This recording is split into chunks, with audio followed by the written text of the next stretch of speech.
With that being said, let's pretend we're really happy. Yay. All right. So, for exam 1, we talked about the heart portion of the cardiovascular system. Now we're going to go to blood vessels and circulation. So this is kind of an overview of the circulatory system of the body. I'm not going to test on that, just an opening slide. And where the hell is my thing?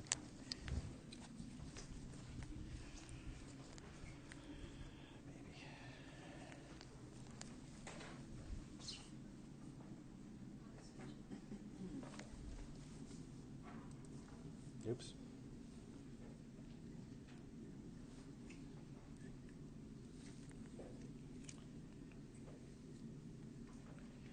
It's not wanting to work. Dang it.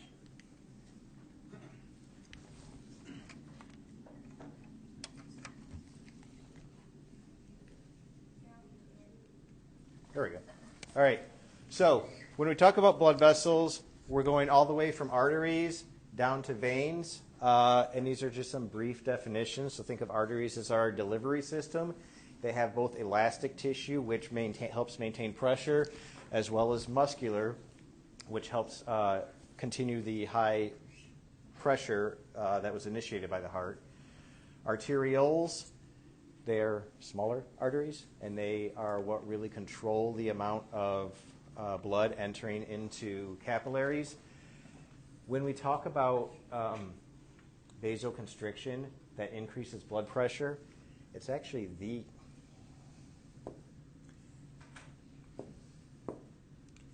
these that we're talking about that get constricted, that increase the pressure. Okay, we're not talking about the big vessels. It's these little arterioles that really control that blood pressure. Then capillaries, of course, those are exchange vessels. We'll talk about how that exchange occurs. Then that moves into our venous system.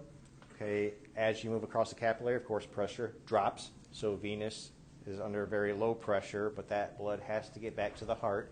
So we'll talk about how that works. Venules are just small veins, and veins are the bigger veins, and they hold most of our volume, and we'll kind of discuss why as we go along.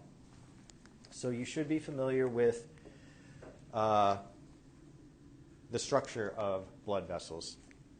All right, all blood vessels have the same basic structure. There are subtle differences that make important differences in the way they work, though. The inner layer that's continuous with the endocardium of the heart is the endothelial layer.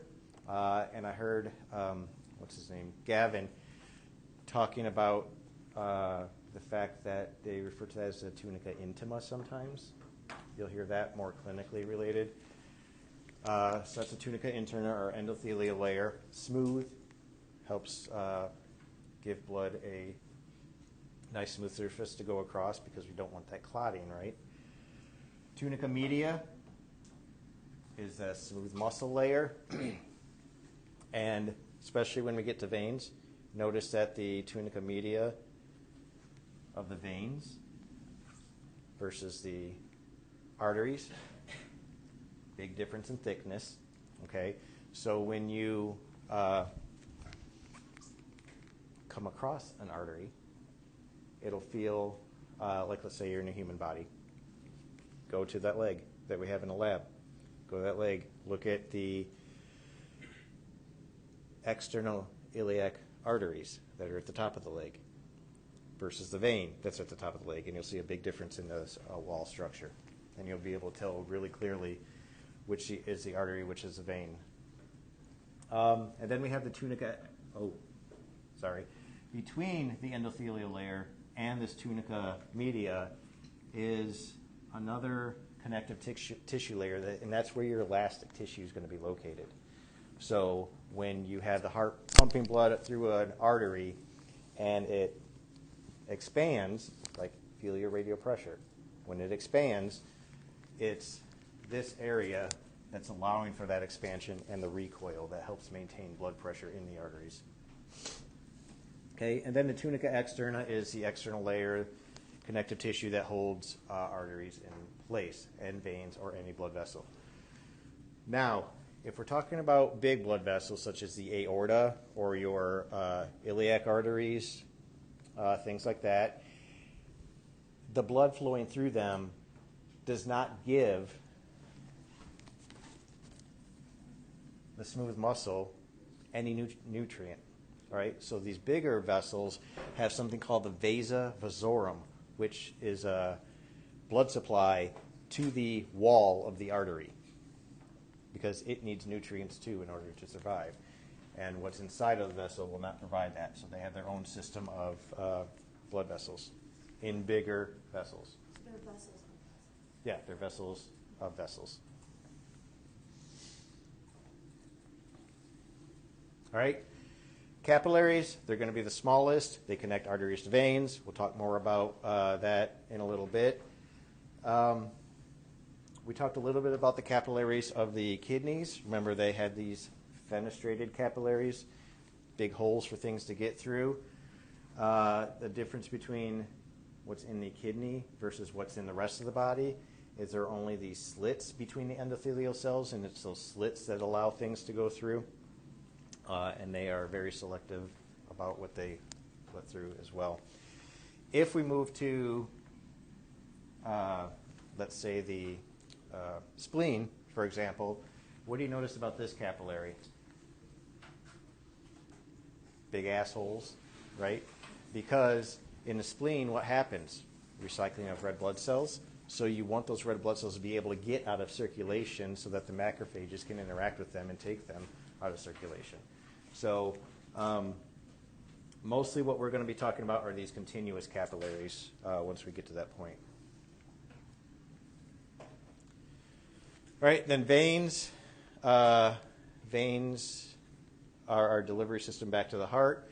They also have 3 layers, but again, that layer of smooth muscle of the tunica media is much thinner.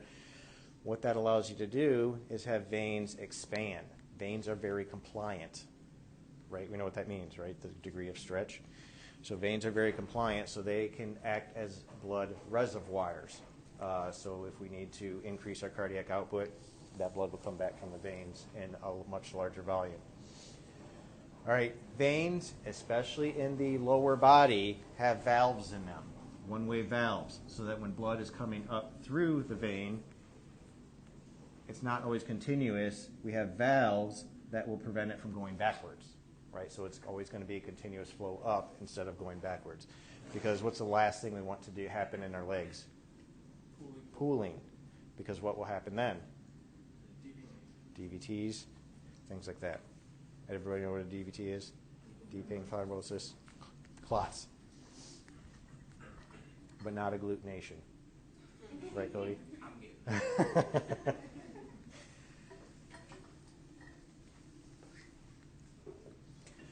All right, so now we need to talk about, so that's a general overview. What is blood flow? So I want you to know the difference between what blood flow versus blood velocity. All right, flow is basically volume over time. So the amount of volume that's going through a system over time, whereas velocity is you take one blood cell, how much time does it take for that blood cell to go from this point to this point? So distance over time. There's a big difference. You can have high flow but low velocity.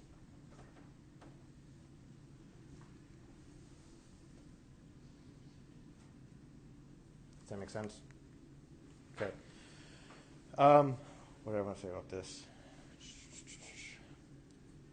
So we won't really talk much about velocity throughout this lecture. Most of what we're going to be talking about is blood flow.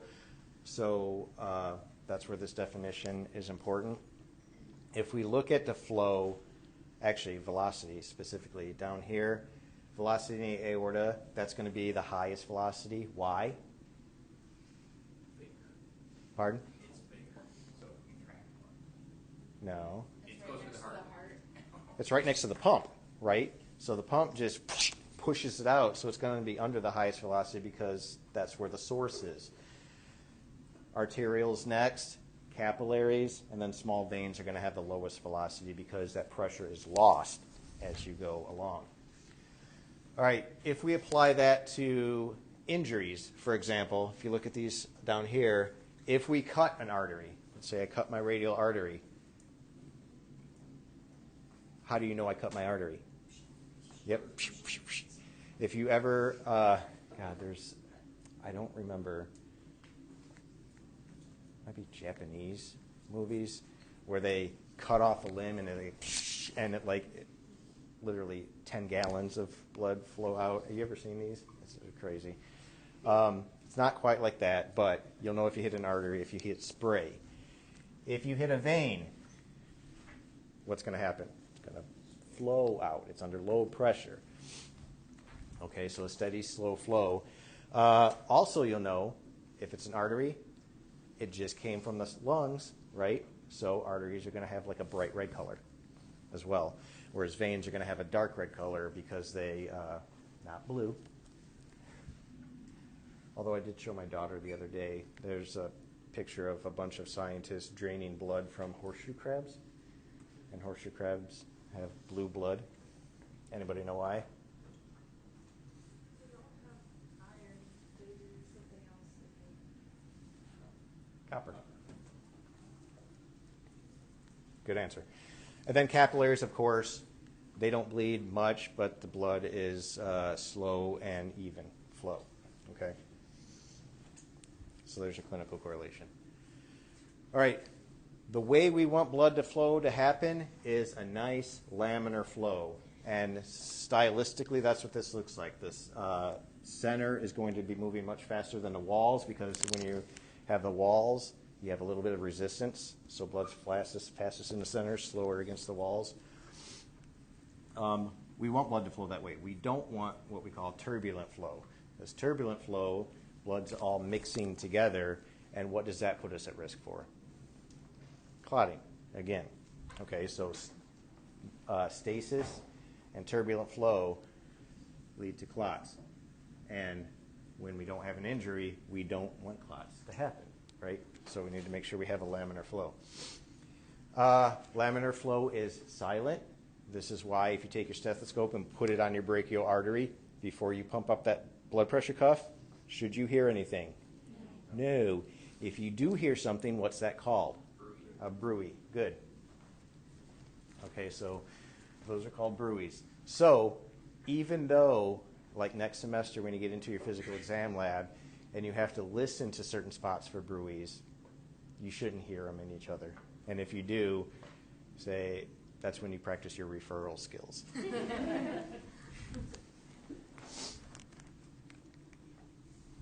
Okay, so what kind of things can cause turbulent blood flow? Well, high velocities, which would be under what condition? No, well, possibly exercise, but let's talk pathology. When would you? Hypertension. Good. Hypertension. Sharp turns in circulation or branch points. One place where you encounter those and a place where you have atherosclerosis develop as a result, carotid arteries when they branch from the external to the when they branch from the common to the external internal. All right, that's where you might hear bruits. That's why you listen for carotid bruits, right? Okay, rough surfaces in the circulation, atherosclerosis developing, and rapid narrowing of blood vessels. So you have some sort of impingement on a blood vessel. All of those can cause turbulent blood flow, and why you would listen for bruits. To give you an example of what laminar blood flow looks like, I found this video. So this is a tube. What you see is a tube, and they injected dye into it, and then they changed the speed at which the fluid is flowing. So it'll show you what laminar flow looks like, and then it's going to change to turbulent. Now that looks like a steady line, but that is, you can see the waves, right?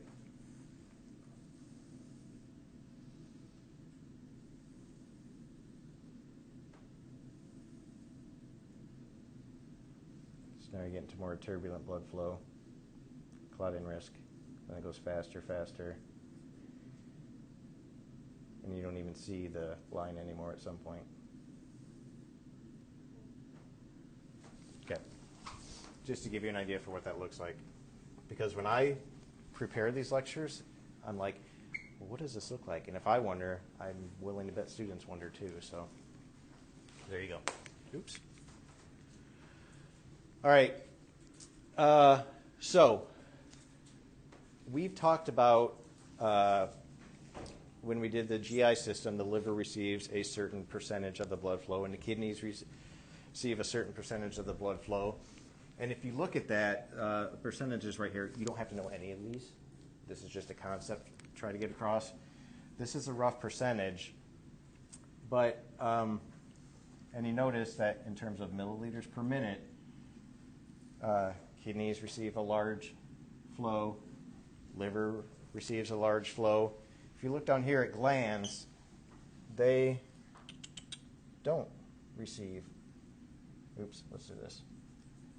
They don't receive a large flow, right? So if you were, God, here and here, okay, they don't really receive a large flow.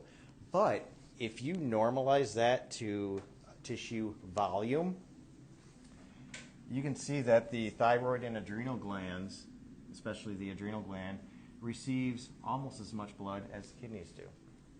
Okay? So the point of this is that tissue flow measurements can be deceiving, right? Even though you look at flow through a tissue, if you account for the size of the tissue, flow might be actually really greater than it in one tissue than it might be in another tissue. All right. So, what are the things that determine blood flow? All right, here's another equation. This specific math will not be on an exam. All right. Tissue or blood flow is Q, and it's a function of a change in pressure. So pressure 1 versus pressure 2, let's say that's 100 and this is 0. What's the pressure difference? 100, all right? Over the resistance. So if I have a large pressure difference but a low resistance, what does that mean for my flow? Large flow. But if I have a low pressure difference and a high resistance, that decreases my flow. All right? So how big is the pressure difference and how much resistance do you have? What will increase resistance in a vessel?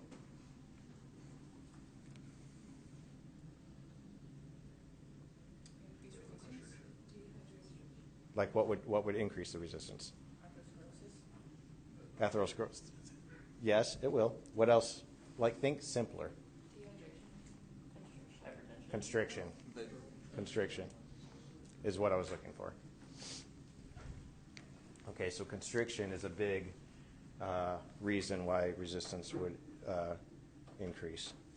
But all those other things you said will also, dehydration, also, how would that increase resistance?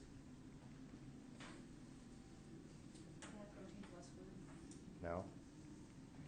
Less fluid, but more cells, right? You increase the hematocrit.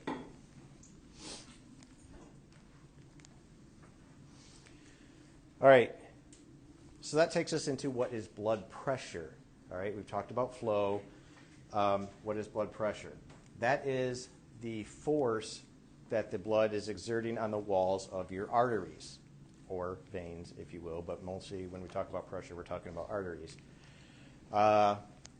Whenever we talk about that, we measure in millimeters of mercury. So that means is if I were to hook a tube up to my radial artery, and on the other end of that tube was a mercury column, the pressure of my blood would be pushing up that mercury column. Okay, millimeters of Hg.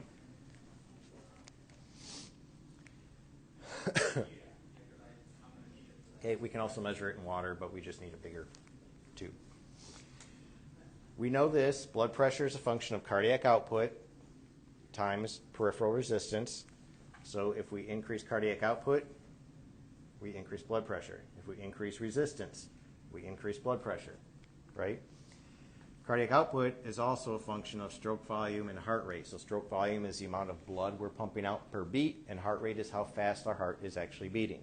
All right, so if we increase stroke volume and we increase heart rate and we increase peripheral resistance, what do we do to blood pressure? Increase it, okay? So be aware of, if you change any of those values in one direction or another, what that might do to blood pressure, all right? Am I going to ask you something like this?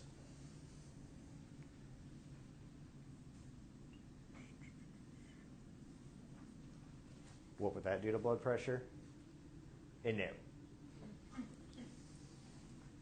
I want an overall general concept. Do you understand how these are related to blood pressure, not necessarily to each other specifically? All right? If we look at the blood pressure profile in a circulatory system, where should pressure be the highest?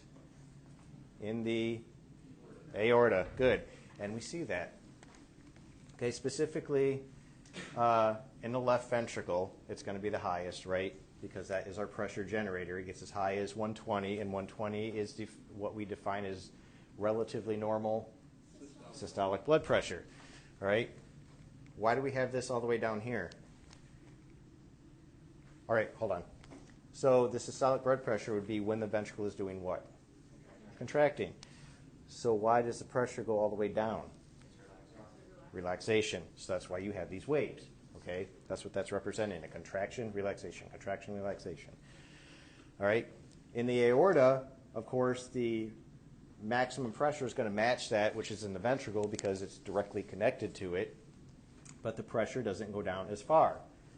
Why? You close that valve and the pressure stays where it is, right? It's your aorta is not going to fully relax like the ventricle is. So then we get into larger arteries, such as our brachial artery. And what do you notice happening to pressure? It's decreasing, all right? Decreasing down to maybe 75, 80, which is where our diastolic pressure would be, okay? Because we're measuring it here. We're not measuring it up here. Okay, then as we get into smaller and smaller arteries, what happens to pressure? It drops, all right? Why does pressure drop as we get to smaller and smaller arteries, do you think? And then, like, it gets near zero once we get into the capillaries and veins. Why does it drop like that? Two reasons. Volume? What do you mean volume? There's more volume of arterial than there is arteries. You're spreading out, right? Let's say you take this big vessel right here, and it's at 100 millimeters of pressure, and then we break that out into a bunch of smaller vessels, right? If we break that into 3 smaller vessels, each vessel is going to be about 33, right? So we've reduced that pressure. And then you branch those, and it reduces even further, all right? That's why your pressure drops. Does it drop as linearly as I presented? No. It's just an example.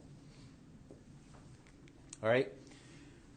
Then as we go from capillaries to veins, pressure starts increasing a little bit. Why? We'll talk about it later, but there are skeletal muscle pumps, there are respiratory pumps that help bring our blood back up. And then we go to the right ventricle, and we have smaller pressures. Why would the pressure in the right ventricle be smaller than that in the left ventricle? Stronger contractions in the left. Stronger contractions in the left due to a bigger muscle. And what do we know about where we're going? Less resistance to the lungs, right? So it's not going to have to be under as high of pressure.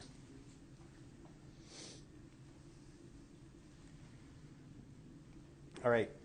Now, one other reason why pressure drops down to the veins is we know that veins are very distensible. Why? Because we don't have as thick of a muscular wall. So if we take this balloon example, at 0 millimeters of mercury, no pressure, the balloon's going to be empty, right? I didn't bring a balloon. I can't blow it up. If we apply 100 millimeters mercury pressure to an artery, the artery's not going to get very big because it has that big, thick wall. All right? But if we apply 100 millimeters of mercury pressure to a vein, it can hold up to 800 milliliters versus the 100 milliliters that you see in an artery. Why? Because veins can stretch out much more. They have much more compliance. They're much more compliant. Oops. What happened? All right. So taking the concept of arterial pressure, we can feel that, right? If we do our radial artery, we can feel our pressure pulsing through there.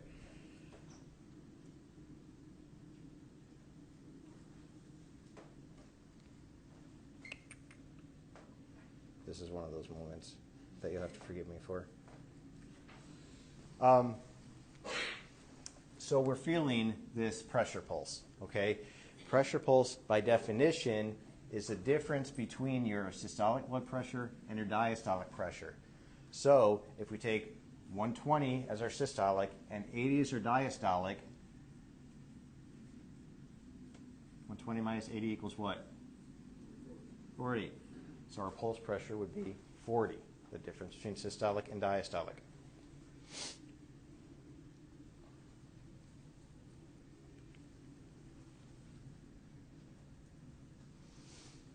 Okay, some factors that affect pulse pressure: cardiac output, how much blood is our heart pumping out per unit time; peripheral resistance, that will affect pulse pressure as well; stroke volume, how much blood per beat; and arterial compliance.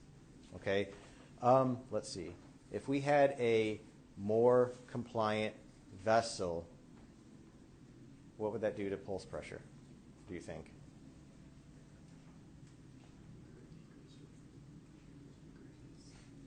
It would decrease it. So if we were able to stretch out more, less pressure. Good. Okay. Now, really, as far as the definition of pulse pressure goes, just know the definition. I don't actually even care about any of this. What I do care about is this. If you go to a hospital, inpatient, and see that monitor that's right next to the patient's bed that they're hooked up to, and it'll show their systolic blood pressure, their diastolic pressure, their pulse rate, and there will be something on there that says MAP, mean arterial pressure. All right? What that computer is doing is it's taking the diastolic blood pressure and adding the systolic minus diastolic divided by 3 to come up with your mean arterial pressure. In other words, what is the average pressure throughout your entire system? Okay? And what you want to see on the patient's monitor is something between 70 and 100. All right? To apply that functionally, your medical provider, you guys, will be using that as an indicator of perfusion. So if you have something below 70, what does that mean is happening? Poor perfusion. If let's say you notice something like 45, what would you expect to see in your patient? Pardon? No. What would you expect to see in your patient? Maybe cyanosis. Maybe Is your blood not reaching your organs? not organs. So what would your patient look like? Loss of consciousness. Loss of consciousness. Maybe not totally there. Decreased level of consciousness. Alert and oriented times 1. I would care above. Like if you're too high, what can that indicate? Okay. If we have too high of a mean arterial pressure, what does that mean? Hypertension. Okay. What's the problem there? Could bust open vessels. You could damage vessels. Could that affect perfusion too? Of course, over time. Okay. We mainly use it, though, to look at decreased perfusion. We want to see that at a pretty at a normal level. All right, so some things that affect blood flow as well as pressure. We know cardiac output has a big effect on flow and pressure. Compliance, how elastic they are, will definitely contribute. Blood volume, and we talked about how they contribute. Blood volume, if I increase blood volume, what will that do to pressure? It'll increase pressure, right? More volume equals more pressure. All right, if I decrease blood volume, of course, decrease in pressure. Blood viscosity. What is the definition of blood viscosity? How thick it is. Think motor oil. Okay, you want low viscosity in your, or you don't want such low viscosity that it's just like shooting through, but you don't want too much viscosity where it is like sludge traveling. So there's a sweet spot. Okay, if we look at viscosity of water, that's normalized at 1. Okay, how is our blood different than water? It has cells, it has proteins and platelets, right. So normal blood has a viscosity of about 4. And it's just fine that way, right?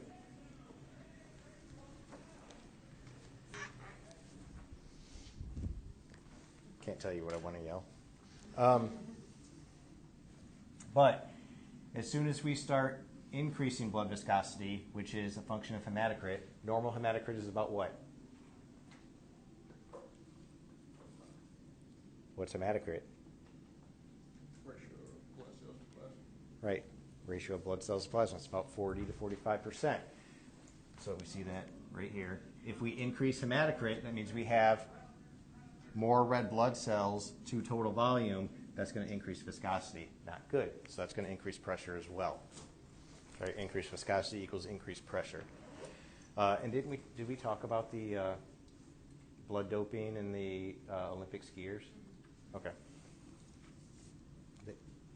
Good eye. Also vessel length and diameter. The longer and narrower, think this versus this, the longer and narrower a vessel, the greater the resistance. The greater the resistance, the greater the pressure. Okay.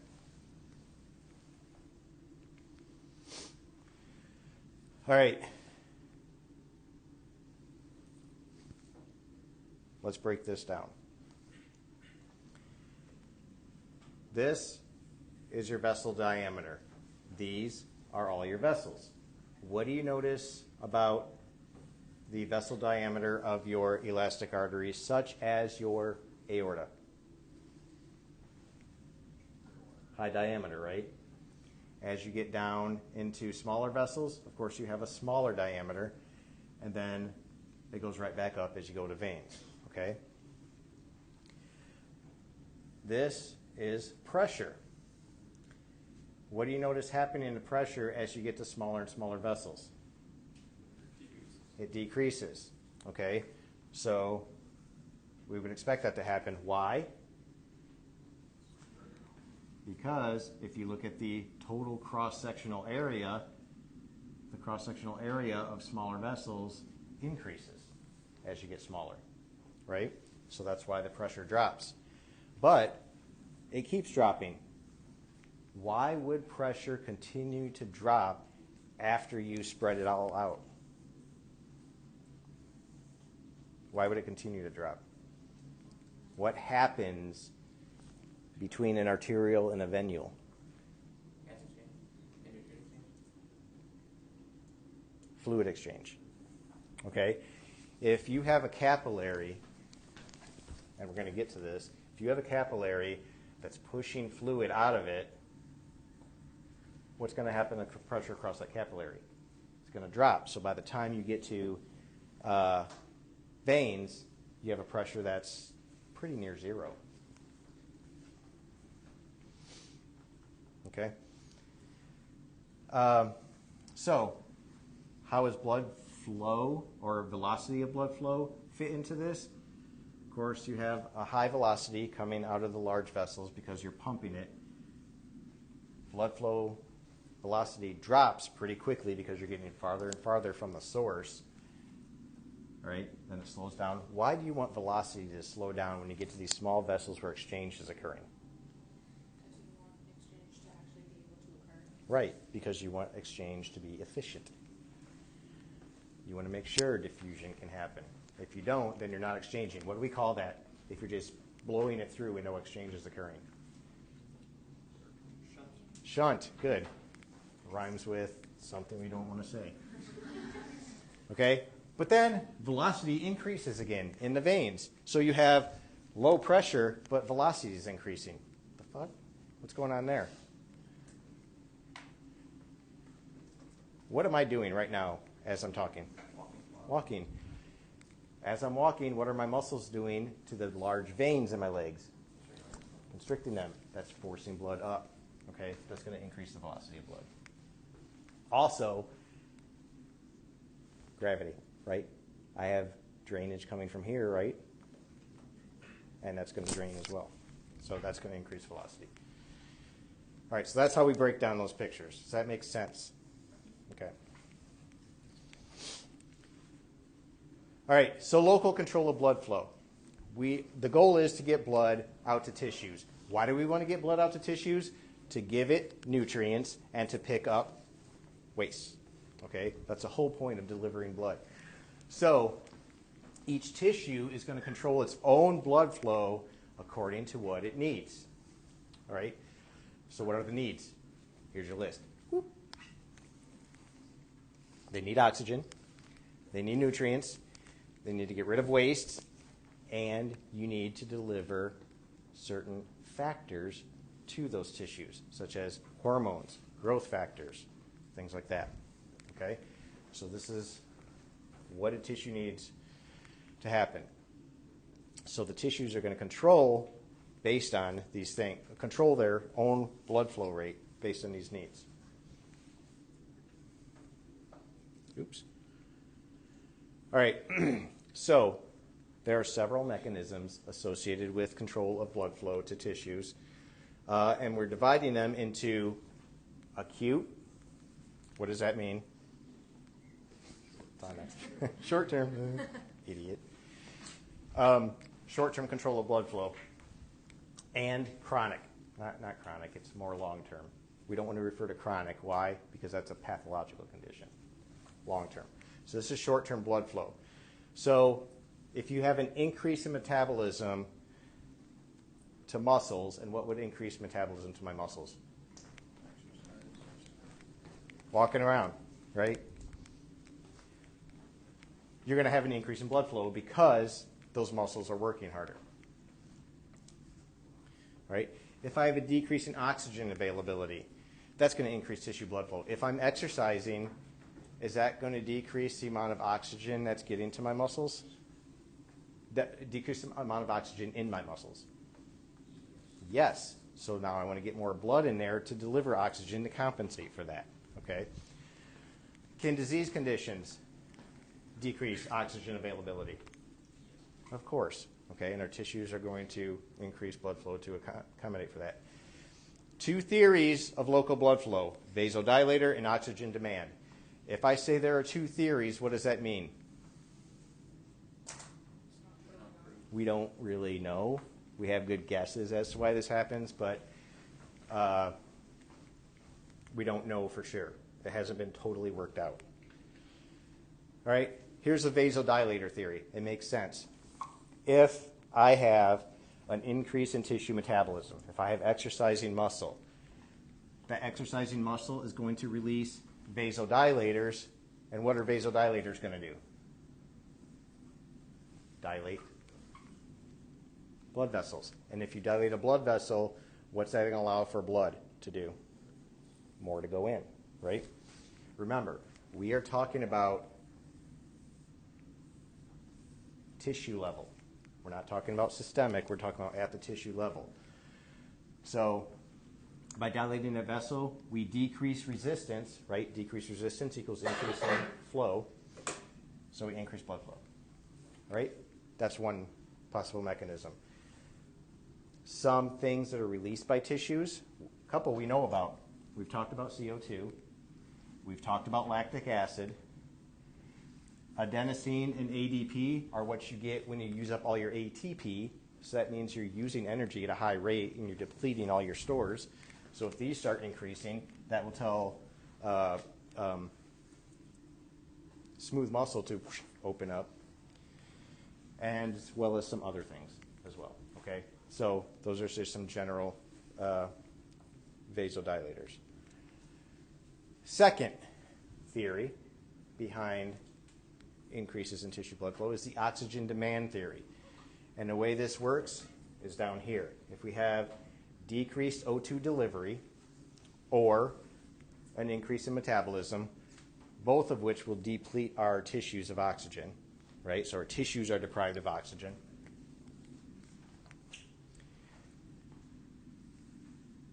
That lack of tissue O2 will directly influence the dilation of those precapillary sphincters. All right, what's the difference between those two theories?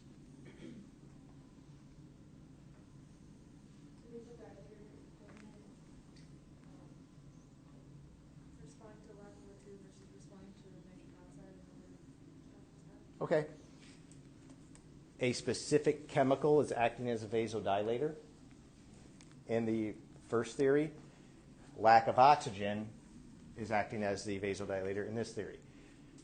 Now, why do we have two? Because both of these has been shown to be true in different conditions, right? So we can't just narrow it down to one. So there's two reasons why this may occur, and when they occur is what hasn't been worked out.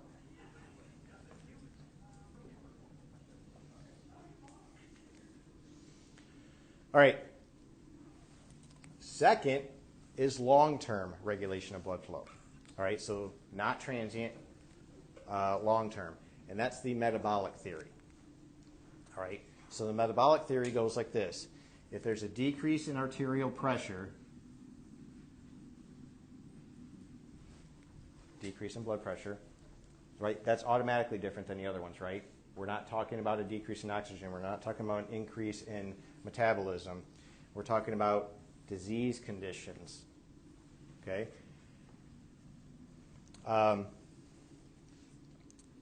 Oxygen nutrient delivery is not getting to the tissues. What are the tissues going to do? They're going to release a vasodilator, okay? Notice the difference between, again, acute and chronic is the cause. Chronic would be a macro level cause. Acute would be micro level causes.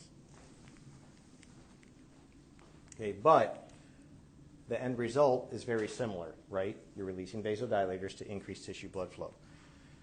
So let's go the opposite way. What happens if we increase arterial pressure, such as during hypertension? What would happen to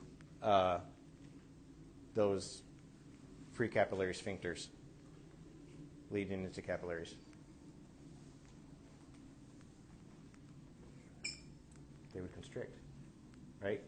They would constrict because you don't want to blow out your capillaries with that high pressure. So you constrict the capillaries or the smooth muscle leading the capillaries so that the flow remains relatively constant.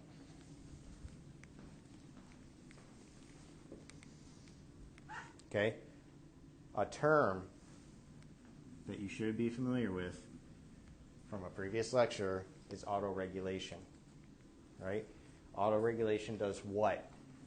It makes their things stay constant in spite of what's happening in the external environment.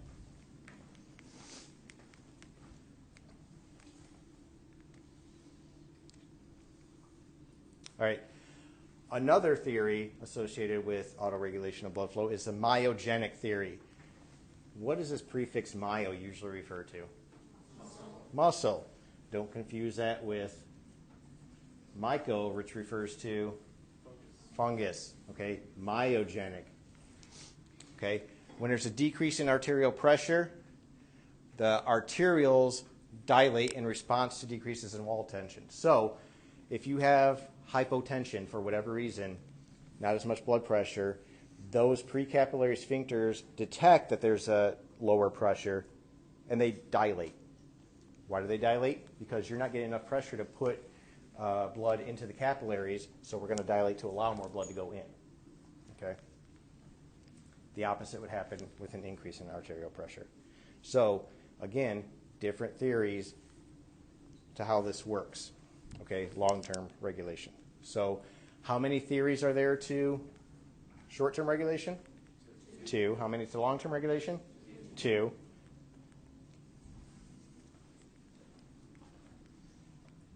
Just seeing if you're paying attention. Okay. Now, anytime we have something that's a long-term regulator of something, that's going to be more effective. Okay, acute things are just designed to change things for a temporary period of time, but long-term, your body is adjusting to something. Okay, so that's the difference between them. Another long-term regulation of blood flow is changing the amount of vessels that are going to a tissue. Okay, if we change the number of vessels that are going to a tissue, in other words, increase the number of vessels that are going to a tissue, we call that angiogenesis and vascular remodeling. So, if, let's look at this. We take let's take my son, for example. My son is just getting to the point, he's going into 7th grade, he's going to start running cross country for the Perrysburg cross country team. And right now, actually, he's doing better at 12 than I was doing at 14 when I ran cross country in high school. Anyway, I'm going to live vicariously through him. Right now, he has a certain amount of capillaries in his leg muscles. Okay? It's magnetic. It's sticking to my keys. That was weird. Squirrel. As he trains with the team, as he does these, hour-long runs, and then he does. I know some of you in here are athletes. You ever done fire hydrants? Oh, God. He hates fire hydrants. I make him do those, and he's like, "Dad, this sucks." As he does more of those, and as he gets more rest, what's going to happen? His muscles are demanding more oxygen. Over the long period of time, those muscles are going to release factors, and one of those factors would be also decreased oxygen to start the process of making new blood vessels. And what that's going to do is it's what we call increase capillarity of the muscles. And if you increase the amount of capillaries that are in a muscle, what's going to happen? More blood can get to the muscle, more oxygen can get to the muscle, and more wastes can be taken away. Because what's an important waste that you need to take away in exercising muscle? Lactic acid. So one of the reasons why elite athletes are better at what they do than other people is they have an extreme ability to clear lactic acid from those muscles. Okay? Some of the factors that are released that initiate this: vascular endothelial growth factor, VEGF, fibroblast growth factor, which will help create pathways for these vessels, and angiogenin. All right, so those are just a few of the factors and we're not going to go into the details about angiogenesis, but if a muscle is demanding more oxygen, this is a long-term way to get more oxygen. All right, you're my son, and you're like, fuck this running shit, I'm going to stop. What happens over time? Do what? Don't ever stop. Don't ever stop. Yeah, don't ever stop. I missed the part about what happens. The muscles might atrophy, but what happens to these capillaries? You lose them. You lose a lot of them, okay? So it's based on need. All right. So, some things in our blood that are naturally circulating, hence humoral, not hormonal, humoral. Some vasoconstrictors, norepinephrine, epinephrine. Okay, these aren't neurotransmitters at this point. We're talking about stuff that's in the blood. They can act as vasoconstrictors. We talked about angiotensin II acting as a vasoconstrictor, right? When we talked about the renin-angiotensin-aldosterone system. ADH, vasopressin, they're the same thing, just in case you didn't know that. ADH, antidiuretic hormone, also constricts blood vessels, okay, as well as endothelin. So remember endothelin. So remember when we talked about the clotting pathways, and there are certain factors that are released by damaged tissue that result in the vasospasm? Endothelin is one of those factors. Right, and then we have vasodilator agents as well that will vasodilate in response to a need.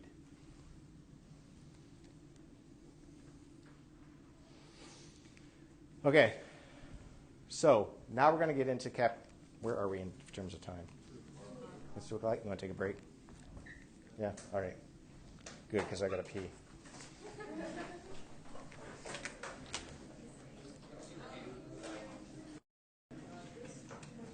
All right. Going into the microcirculation, the capillaries. So we're going to start talking about exchange. Nutrients, wastes. We're not going to talk as much about oxygen and carbon dioxide because we did that with the respiratory chapter. But basically what we're doing is we're taking the blood flow that is in a 2-inch-ish vessel, the aorta, and splitting it into about 10 billion capillaries. Okay? So, when you split, now you're going to make me all self-conscious about things. When you split that 2-inch blood flow into 10 billion capillaries, of course, you are slowing everything down so that exchange can occur. Okay? So, and then that all comes back in the venous end. So, everything we're going to be talking about, assume that it is a slow rate of flow. But if you have ever done that experiment with the goldfish tail in science class, where you throw some, what did we throw in there? Some kind of anesthetic in there. And then we put the tail under a microscope and we look at the capillary blood vessels. And you can actually see the blood flowing through the goldfish tail. It's a cool experiment. We do that in the labs here. We've killed a few goldfish, but price to pay. Hey, they're going to die anyway in that big tank, right? Because of diseases that they'll carry. So it's all in the name of science. All right. So when we get down to the capillary level, we're talking about we stripped away the tunica externa, we've stripped away the tunica media, we've stripped away the connective tissue, and all you have left is a single layer of endothelial cells. All right? And it's important to note that this thin layer of endothelial cells has these slit pores in them which allow fluid to diffuse out. So as you go through capillaries, we're pushing fluid out. And by fluid we mean water and things that are dissolved in water, leaving behind proteins and cells, just like we saw in the kidneys.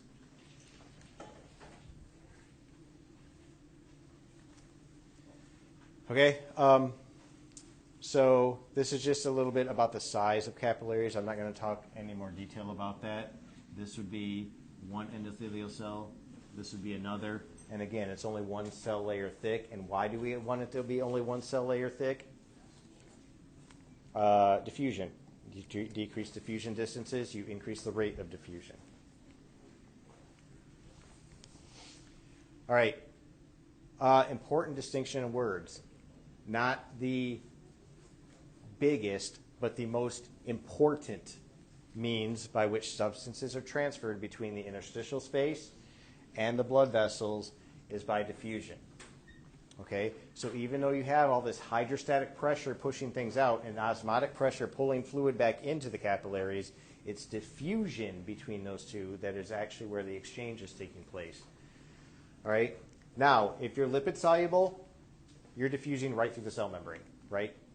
If you're lipid soluble or a gas, you're diffusing right through the cell membrane.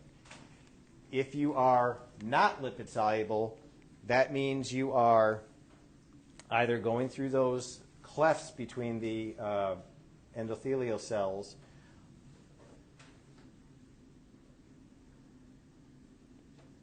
or you're going through transporter proteins through the cells themselves. Okay? So, what determines diffusion across the membrane? Concentration differences. So, if I don't have a lot of sodium in my interstitial space, but I have a lot of sodium in my capillaries, where's sodium going to go? To the interstitial space. All right? So, that should not be a new concept for you guys.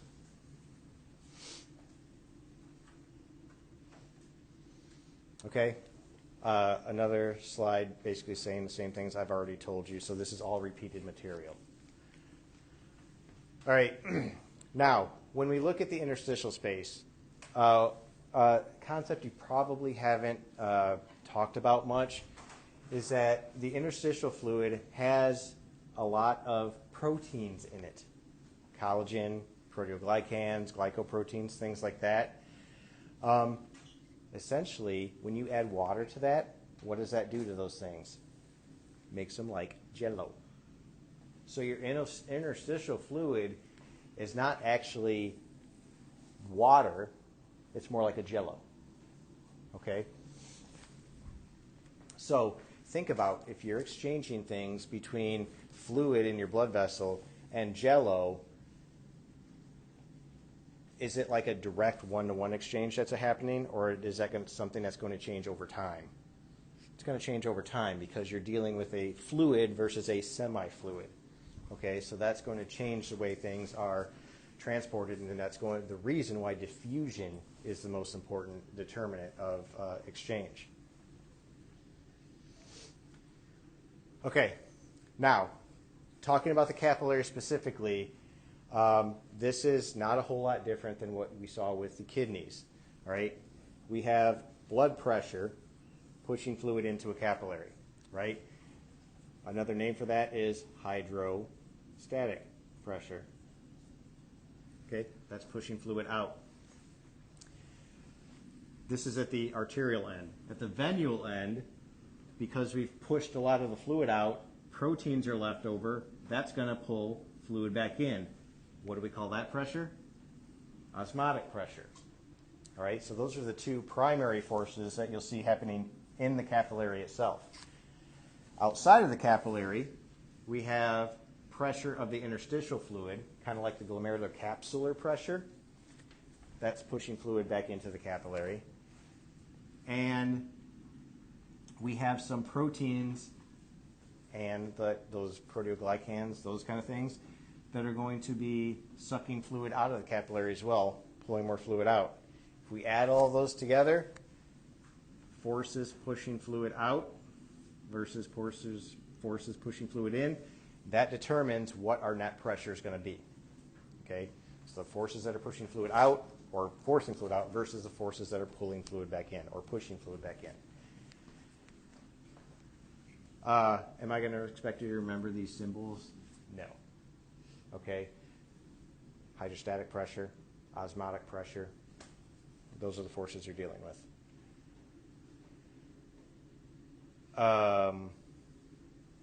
Okay. What you should notice here, blood pressure pushing fluid out. Okay. At the arterial end, pressure is going to be high. At the venous end, what happens? Pressure drops because fluid is leaving. And at the venous end, osmotic pressure is going to predominate. Okay, so there is going to be a pressure differential between the forces at the arterial end versus the venous end. But what I want you to notice is that 90% of that fluid that's pushed out ends up getting reabsorbed back into the venual end. So that means 10% of the fluid actually makes it out into the interstitial space. Okay? What would happen if that 10% accumulated over time? What would happen to your tissues? What did you say? Edema. They'd swell. Do we swell all the time, even though this is happening? No. Why? Because our lymphatics pick up that excess fluid and return it to circulation. Okay? So that 10% that's left over will get picked up by lymphatic capillaries and transported back to circulation.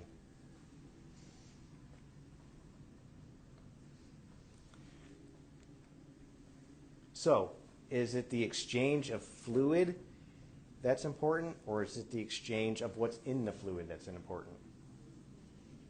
What's in the fluid, okay? So that's why you can have everything, 90% be sucked back in, actually 100% of the fluid be returned to circulation, but you've still exchanged materials in that process, okay?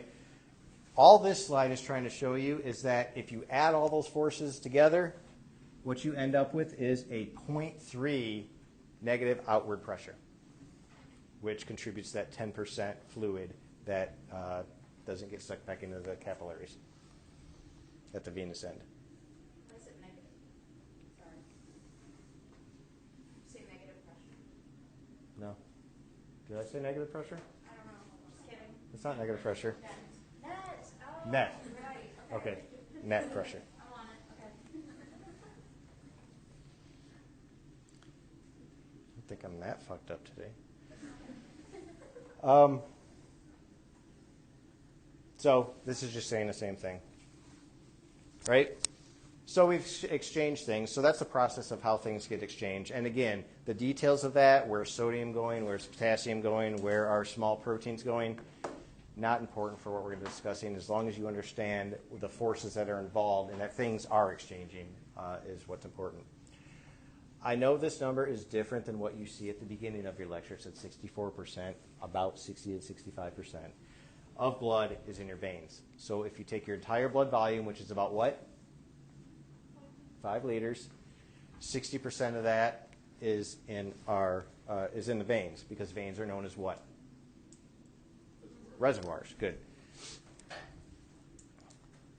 Okay?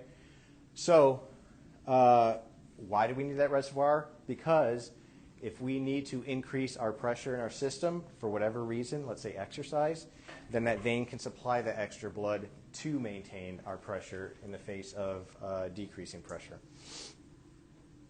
All right. Note that the spleen, the liver, and large abdominal veins also serve as reservoirs. Okay. So a lot of places where we can get the extra blood, the pressure. And when that extra blood goes to the heart and stretches it and we get an increased stroke volume, what is that effect called? Begins with S, rhymes with Carling. Starling effect. Good.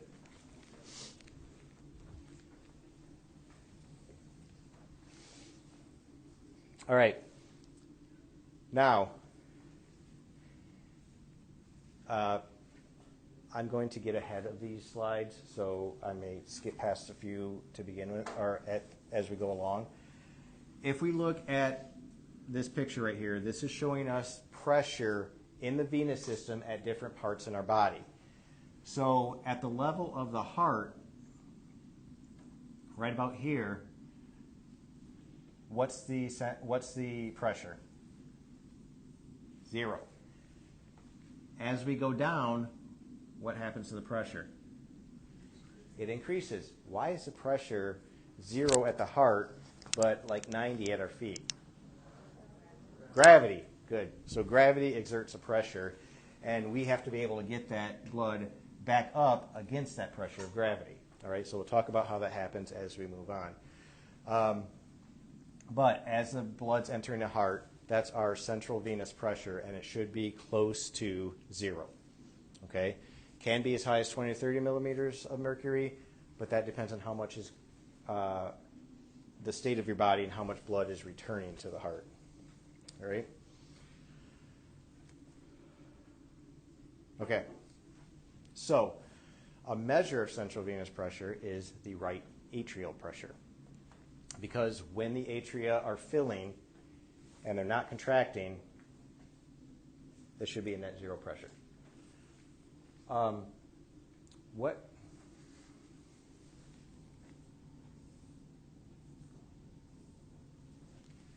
What is one thing that determines flow through this vessel? Resistance. What else? Pressure differences. Things that are under pressure always flow from what kind of pressure to what kind of pressure? High to low. And what's the lowest pressure you can possibly get? Zero. All right. Ignoring the fact that you can get negative pressures. All right. Zero. So, wouldn't it make sense to get blood back to the heart? You'd want the lowest possible pressure? Because things want to go from high pressure to low pressure. Right? So, that's the reason why you want to have a low, excuse me, central venous pressure. All right? But what happens when the atria contract? You're pushing blood, right? And if you push blood, what do you do to the pressure of that blood? You increase it, all right? So there are certain things that will increase temporarily the right atrial pressure, and that's an increase in venous return. More blood coming in will increase the pressure because of that transient increase. Increase in venous tone. So when your sympathetic nervous system discharges, not only do you have vasoconstriction in your arteries, but veins are affected as well. All right, so if veins are affected, that's going to push more blood, increasing the pressure. Dilation of arterioles and decreased cardiac function. Okay, because if you're not pumping blood out, blood's going to back up. What's that going to do to your atria? Stretch them out. That's an increase in pressure. All right. Now, there are certain parts in your circulation where you can have resistance to flow because the veins are compressed. And so this picture shows a few spots here. Atmospheric pressure in the neck will cause veins to collapse. Going over ribs will put a temporary kink in your veins, preventing blood from returning. Intrathoracic pressure. If we increase intrathoracic pressure, that will decrease venous return. Remind me, when I take a breath in, what happens to the pressure in my thoracic cavity? Pressure decreases, but when I breathe out, increases pressure.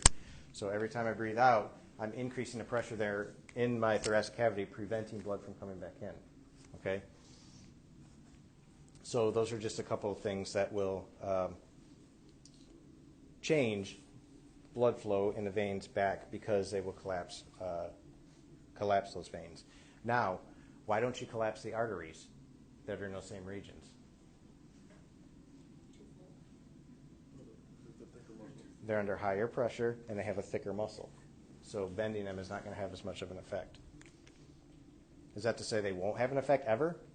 No, but the effect's not going to be as drastic.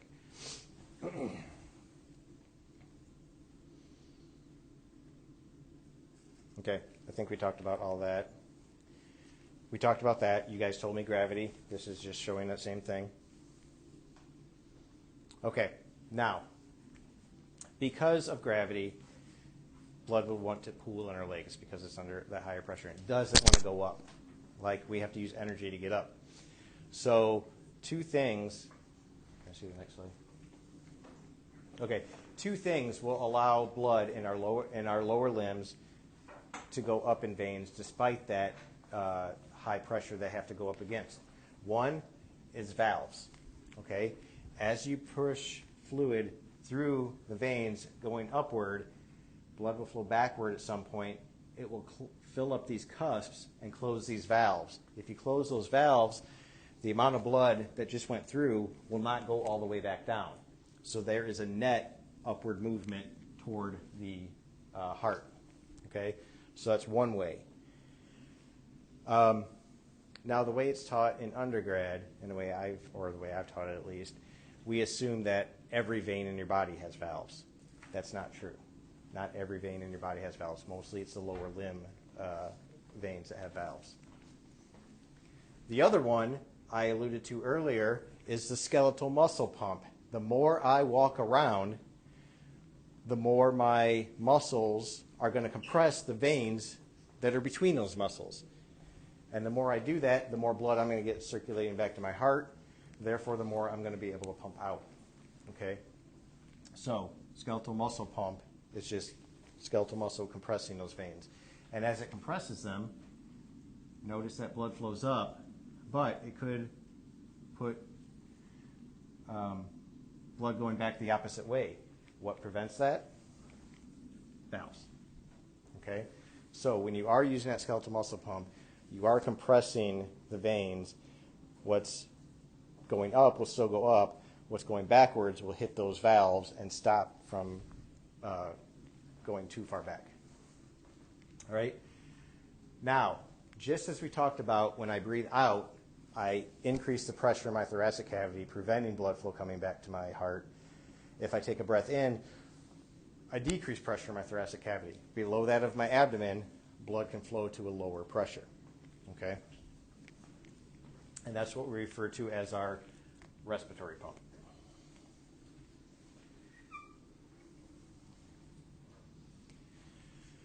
Okay. So, 3 factors that affect venous return to the heart from systemic circulation. 1, that right atrial pressure. Okay? The higher the right atrial pressure, the less is coming back to our heart.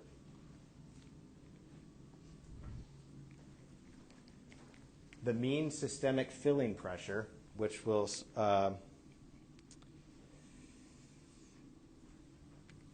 define in the next couple slides, and resistance to blood flow between the peripheral vessels and the right atrium. Okay, so if we increase the resistance of flow in the veins back to the heart, we won't have as much blood going back to the heart. Okay, if we decrease that resistance, we increase blood flow.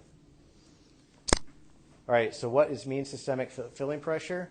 Let's assume that you stop blood flow in your body in an instant. The pressure of the blood in all of your vessels when blood is stopped is your mean filling pressure, mean systemic filling pressure.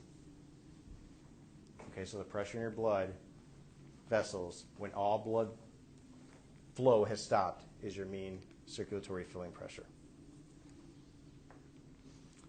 And typically, that's about 7 millimeters of mercury. So think about this. What's the highest pressure? Let's say take a normal average person. What's their highest systolic pressure? About 120, right? What's the lowest pressure in your system? 0, right? Where is most of our blood? Low pressure systems. So if we average all that out, low pressure wins over high pressure. That's why your mean systemic filling pressure is below 10, because more blood is in those low pressure vessels as opposed to the high pressure vessels. All right. Now, what effect does the sympathetic nervous system have on this? This right here represents normal mean systemic filling pressure. Okay? About 7 to 8.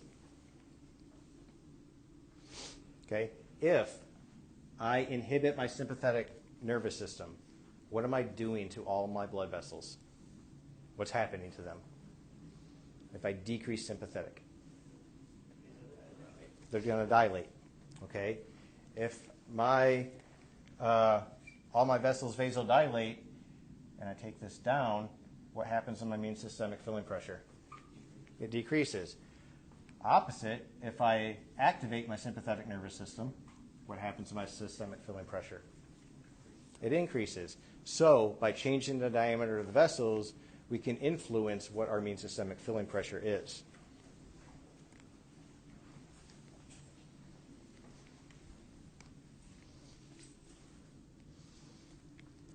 Why isn't that going?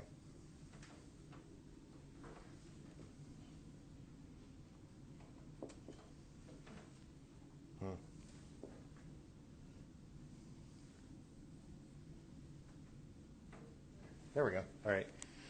I just wanted to be blue. All right. So this is showing another way to think about it.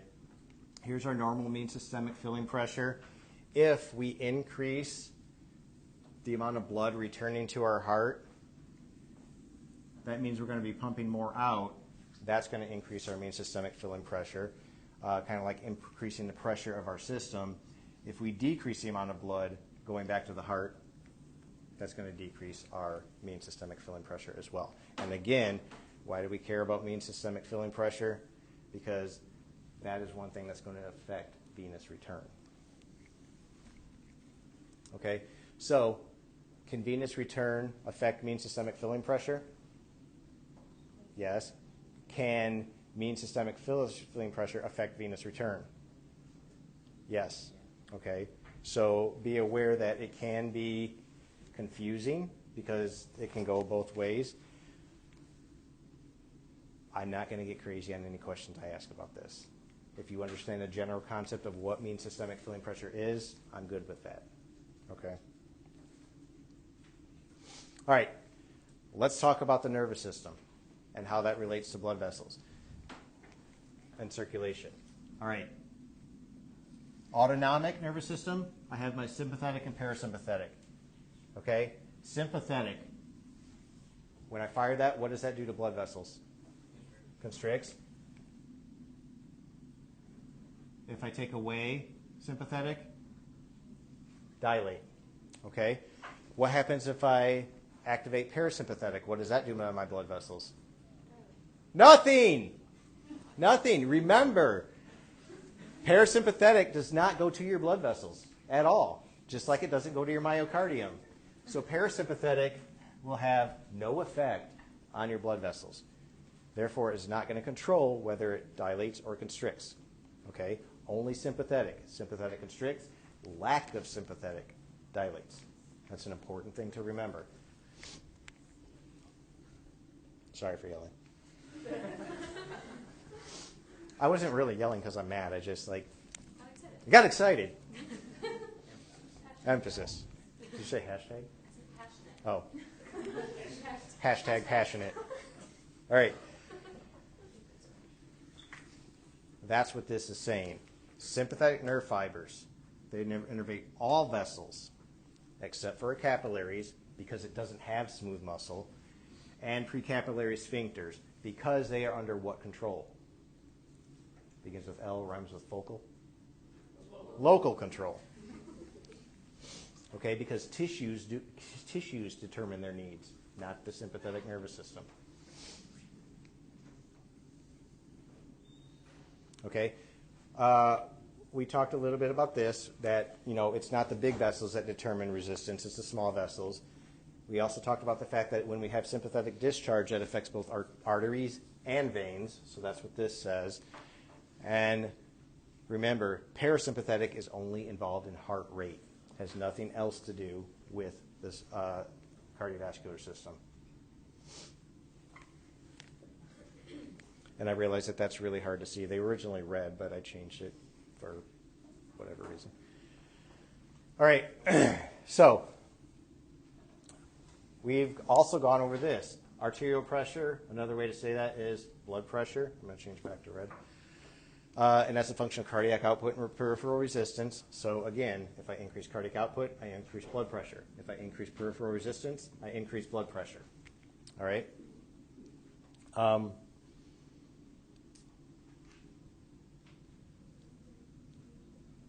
That's what one says. 2, constricting large vessels of the circulation, increase venous return and cardiac output. So sympathetic discharge will increase larger vessels as well. That doesn't increase pressure, but it increases the amount of blood that's returning to the heart. So preload, that would affect preload. And directly increase cardiac output. by affecting heart rate and contractility through that Starling mechanism. All right, so where are the spots in the brain that control this? We have something called the vasomotor control center. Remember when we did the heart, we had the cardiac control center. We also have the vasomotor control center. And it's primarily located in the reticular system. So if you take the brainstem,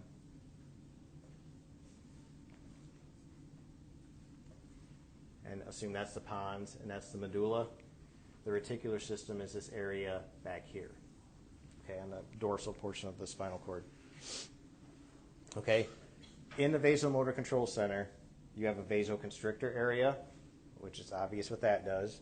You have a vasodilator area, duh, and you have a sensory area because you don't want to randomly just send signals to vasoconstrict. You want to base it on a sensory input. Okay, and based on what we talked about in previous lectures, where are the primary areas that detect changes in pressure in your circulatory system? 2 places. Pardon? Aortic bodies and carotids. Good, excellent. What also is located in those areas? Not baroreceptors, but chemoreceptors, excrement.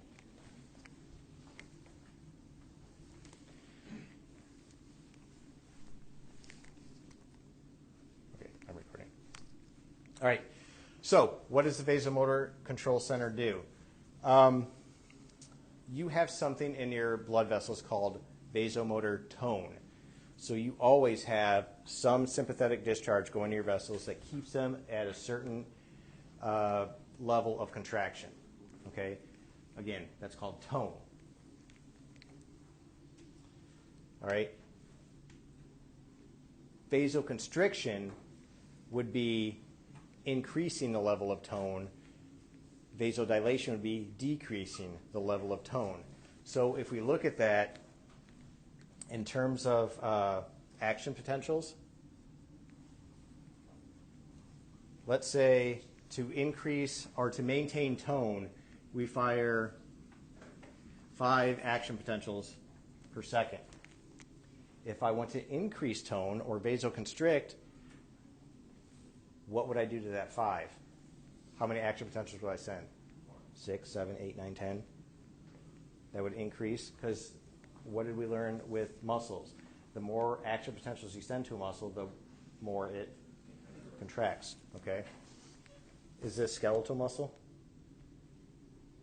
No, it's smooth muscle, but the concept is still the same.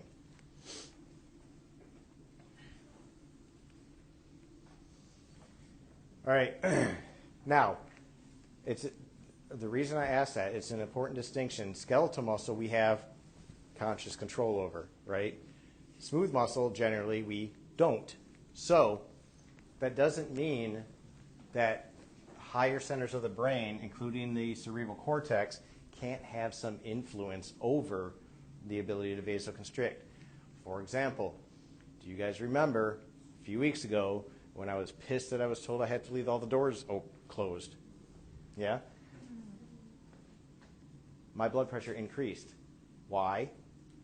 Because I was stressed out about that. Right? Because I was stressed out about that, I'm having sympathetic discharge all over the place, and I'm increasing the tone on my blood vessels, increasing my blood pressure. All right? That's influence from higher brain centers. Okay? So that's what that means. And this confusing thing is just showing you the areas that can contribute. Okay? The reason specifically why higher brain centers can control the vasomotor control center is because the pathways from there down to the body go through the vasomotor control center. Okay? So along the way, my pissed off translates into higher blood pressure because I'm going through the pathway that controls blood pressure. Okay. And this is just showing you an example of that. Let's say I'm scared. Let's use you guys when I just yelled a minute ago. Okay.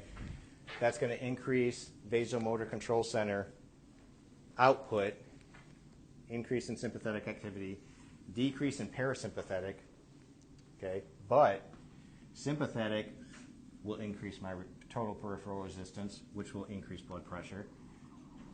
Because I'm contracting veins, that's going to increase venous return, which increases blood pressure through the Starling mechanism. Sympathetic, so that's sympathetic, sympathetic. Sympathetic is also going to increase strength of contraction, and sympathetic will also increase heart rate. So what's parasympathetic doing? It's decreasing, so it doesn't influence heart rate, right? But it's having no effect on those other things, okay?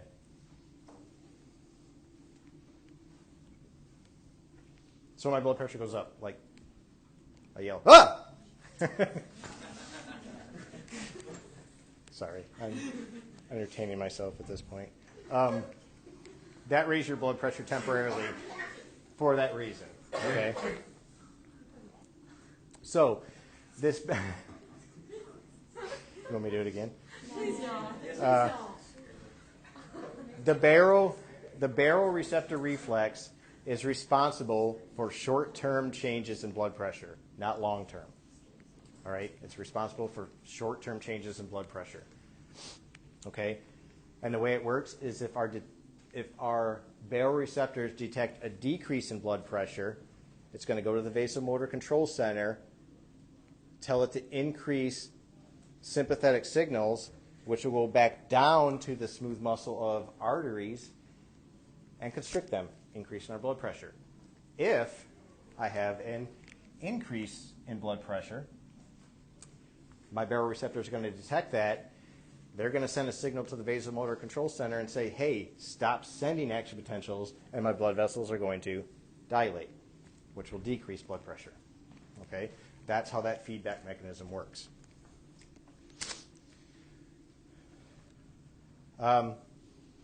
You've already told me. I'm super happy that you guys remembered where these, right here, are located. So that makes me, that lowers my blood pressure.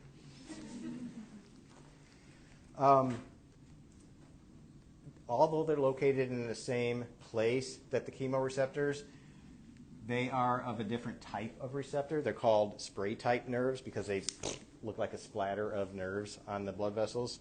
And when those blood vessels stretch, those nerves stretch, and that's what sends the signals up to the vasomotor control center.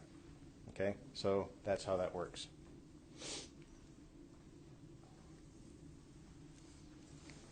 All right. Looking specifically at the carotid arteries, they respond to pressure changes between 60 and 180. All right, they respond to pressures between 60 and 180 because if you get below 60, you can't get more dilated than that. Okay? If you are above 180, you're stretched out to the max. Any change is not going to be detected. So the sweet spot's between 160 or 60 and 180 millimeters of mercury. Okay? We know what they respond to. And the reflex is most sensitive at 100 millimeters of mercury. So even though they can respond in this range, it's most sensitive at 100 because you're kind of right in the middle. Okay, you could go either way. All right, and as far as the effect goes, we've already talked about the effect. You guys feel fairly comfortable with that. A lot of this is repeated stuff. Okay, if I decrease pressure, what do I want to do? Increase pressure. If I increase pressure, what do I want to do? Decrease pressure. Okay, if I vasoconstrict, what will that do to pressure? Increase. And I want to send signals to decrease. And I'll do that by vasodilating. Okay, so we'll go through some specific examples of how that works as we go, actually, right here. Is that responding to only systolic pressure, or is it diastolic too? Both. Yep. Because diastolic is where your pressure would be the lowest. All right. You're sitting on the toilet. I don't know why it always goes back to pooping, but it always does. And, you know, you're playing with your phone. You've been sitting there for a while. And your wife's yelling at you. I'm not speaking from experience. And you stand up really quick. Your blood pressure bottoms out. This is normal. This happens, especially, and it's even more pronounced when you get right out of bed and you're like, holy shit, I'm late for work. And then you're like, fall over. Okay? Pressure drops. Okay? But normally you don't fall down. Why don't you fall down? Because those baroreceptors will detect that decrease in pressure. All right? And what will the baroreceptors do? They're going to influence the vasomotor center that are going to go to increase sympathetic nerve activity, which is going to constrict vessels, and that's going to help your pressure raise back up. But is it just your vessels that are working? No, because your cardiac control center is also having an effect, and it is increasing your heart rate and increasing your stroke volume. So if you ever are on the toilet or laying down and then you get up off, let's say off the couch, and you notice your heart rate start increasing, this is why. Okay? If this didn't work, Is that what POTS is? Like when people have POTS, Yes. they usually go like for like The standing. answer is yes. yes. Your girl's got pops. Hey. It sucks. In the elderly, do they have a decreased response or decreased receptors or both? Both. Okay. Both. Because, as you age, your nervous system is not as responsive, and your blood vessels lose their elasticity, so they're not going to respond as much either. So why do you fall over, though? No, because your blood pressure drops, so what's that doing up here? Like you don't have blood flow, temporary decrease in blood flow to the brain, short circuits, your equilibrium goes off. That's why you fall. This allows you to maintain that blood pressure, keep the perfusion. Sorry. So the blackout never happens for younger people. Like if you get up too quickly. I mean, I personal experience. I got up too quickly one time, like completely blacked out for like 5 seconds, 10 seconds. No, it can happen in younger people too. And it all, so we're talking about normal situations where you are like getting up from your seat. Okay. Even if you get up slowly, your blood pressure is still going to drop. But if you get up so fast that you overwhelm the system, yes, you can black out. And everybody's going to respond a little bit differently too. What about locking your knees when you stand up for a long period of time? What do you mean, what about locking Like your when knees? people lock their knees, there's a gentleman I had seen who was forced to stand for like 8 hours in the same spot, and then he locked his knees and he passed out. What's that about? You tell me. What are you doing when you're locking your knees? You're not using your muscles. Pardon? You're not using your muscles to push the blood back. You're not. It's not just that you're not using your muscles, but if you're locking your knees, you're actively constricting muscles and keeping them there. So you're decreasing venous return.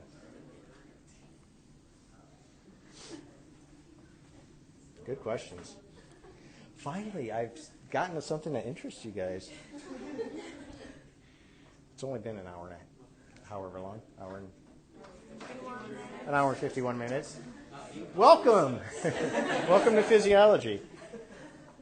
And you guys still have Clin Diagnostics, don't you? I'm sorry.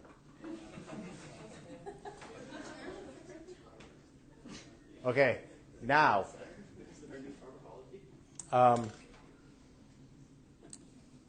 So what baroreceptors do, remember they're short term, they will minimize pressure changes, variation in pressure changes throughout the day. So that's their job. But baroreceptors are not going to be important to adapting over time. Okay, so it's other mechanisms that will occur there.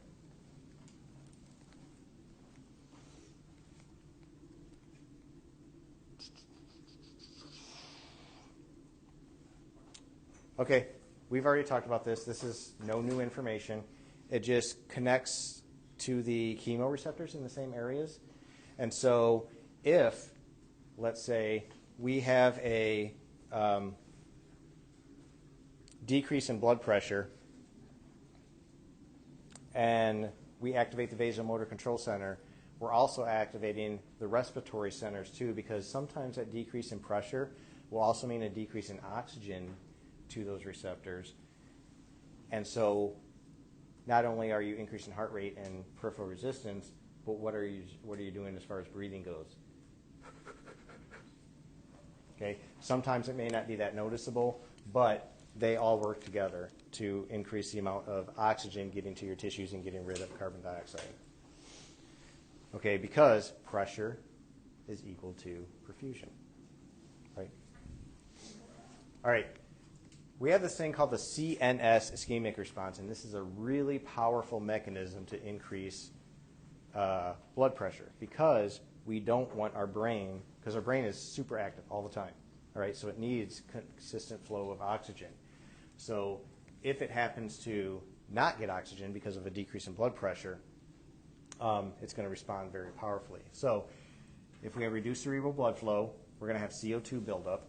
What's that going to do to the pH? Drop it, okay? That's going to... What? That's going to stimulate the vasomotor control center to increase arterial pressure, okay? And in theory, your brain's saying, hey, I don't have enough oxygen.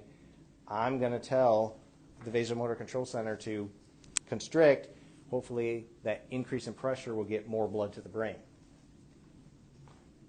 What if that's not the problem? Can that fix it? Not always, okay? But that's how the brain is going to respond, okay? So this flow diagram kind of shows you how this works. Cerebral ischemia, increase in CO2, vasomotor control center, increase in sympathetic activity, vasoconstricts. Think about what's happening in the heart too. That will increase blood pressure to get more blood to the brain. What does this remind you of? Maybe one of those two theories we talked about earlier?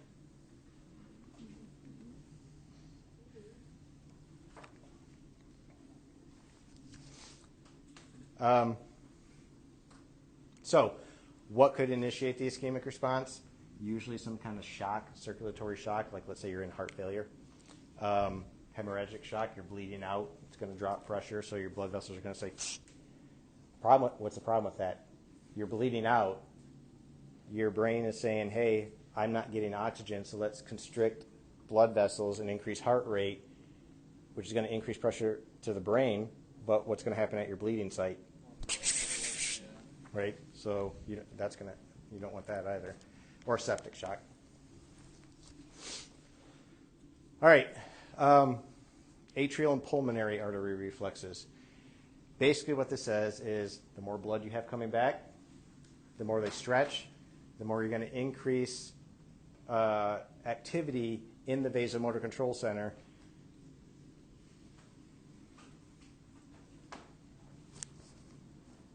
to increase pressure. Okay, but it will also do something else. Okay, if I have